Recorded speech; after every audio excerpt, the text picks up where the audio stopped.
Hello বন্ধুরা, lovely রান্নাঘরে আপনাদেরকে অনেক অনেক স্বাগত। আজকে আপনাদের জন্য নিয়ে আসলাম ওল দিয়ে বাটা মাছের ঝোল। তো আজকের রেসিপিটা যদি আপনাদের ভালো লেগে থাকে তাহলে আমার পেজে একটা সাবস্ক্রাইব, একটা লাইক করে প্লিজ আমার পাশে থাকবেন, আমাকে সাপোর্ট করবেন। তো চলুন রেসিপিটা চটপট শুরু করা যাক। ফার্স্ট আমরা এখানে 500 গ্রামের একটি ওল নিয়েছি। এটাকে এবার এর খোসাটা বাদ দিয়ে ভালোভাবে পরিষ্কার করে নেব। তো মাঝখান থেকে কেটে নিলাম। কেটে নিলে কি হয়, এর খোসাটা বাদ দিতে সুবিধা হয়।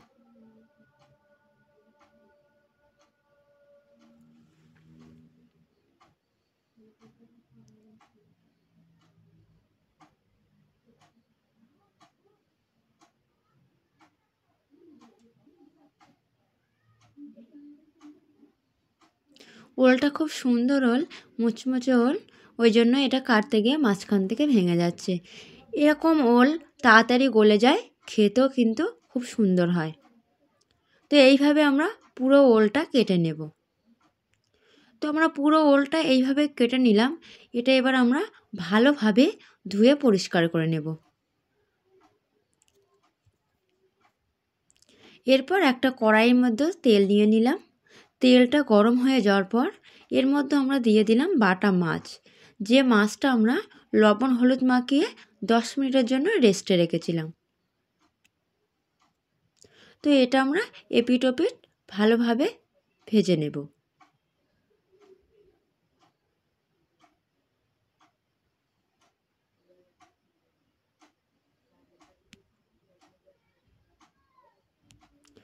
তো আমাদের মাছটা ভাজা হয়ে গেছে, এটা একটা প্লেটে তুলে নিলাম। আমরা পুরো মাছটা এইভাবে ভেজে নিলাম। এরপর একটা কড়াইয়ের মধ্যে সয়াবিন তেল নিয়ে নিলাম। তেলটা গরম হয়ে যাওয়ার পর এর মধ্যে আমরা দিয়ে দিলাম ওল। ফার্স্ট আমরা ওলটা একটু তেলের সঙ্গে ভেজে নেব। 5-6 মিনিট ধরে ওলটা আমরা ভেজে নেব। তার মধ্যে দিয়ে দিলাম 1 চামচ লবণ, 1 চামচ হলুদ গুঁড়া দিয়ে এটা 5-6 মিনিট ধরে ভেজে নেব।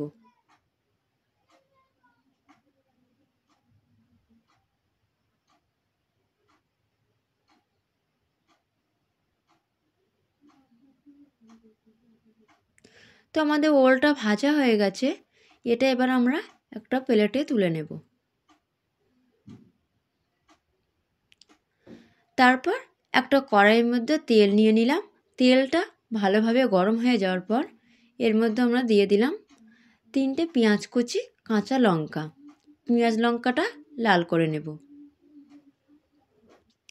পেঁয়াজ লঙ্কাটা লাল হয়ে যাওয়ার পর এর মধ্যে দিয়ে দিলাম 1 চামচ আদা রসুন বাটা।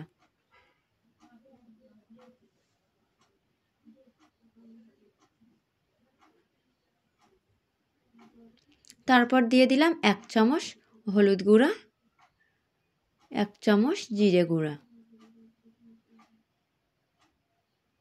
1 চামচ গুঁড়ো লঙ্কা। গুঁড়ো লঙ্কাটা আমাদের হাতে বাটা মশলা। তো এটা এবার ভালোভাবে নাড়িয়ে নেওয়ার পর এর মধ্যে এবার আমরা দিয়ে দেব যে ওলটা আমরা ভেজে রেখেছিলাম।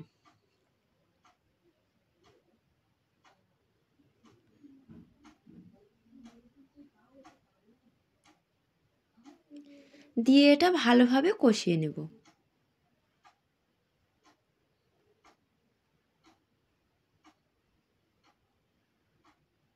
তারপর দিয়ে দিলাম স্বাদ পরিমাণ লবণ।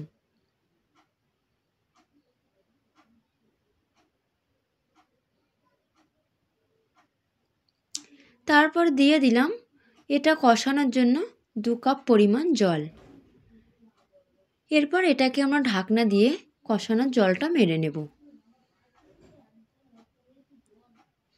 ঢাকনা দিয়ে দিলাম। 10 মিনিট পর আমরা যে কষানোর জলটা দিয়েছিলাম সেটা কিন্তু মরে গেছে। এবার এর মধ্যে আমরা দিয়ে দেব ঝোল।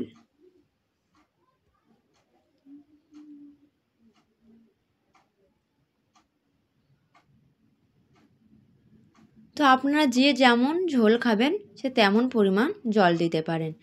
তো ঝোলটা দেওয়ার পর এটা ঢাকনা দিয়ে ঝোলটা আমরা ভালোভাবে ফুটিয়ে নেব। এটা ভালোভাবে ফুটে ওঠার পর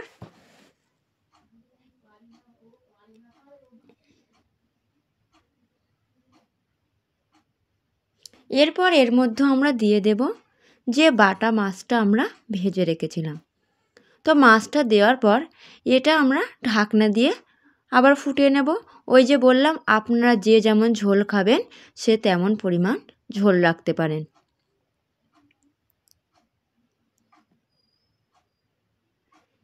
তো এটা এবার ঢাকনা দিয়ে 2 থেকে 3 মিনিট আমরা ফুটিয়ে নেব।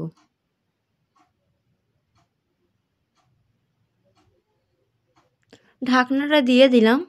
2 থেকে 3 মিনিট পর আমাদের রেসিপিটা কিন্তু রেডি হয়ে গেছে। আপনারা কিন্তু বাড়িতে এইভাবে ট্রাই করতে পারেন। সবাইকে টাটা।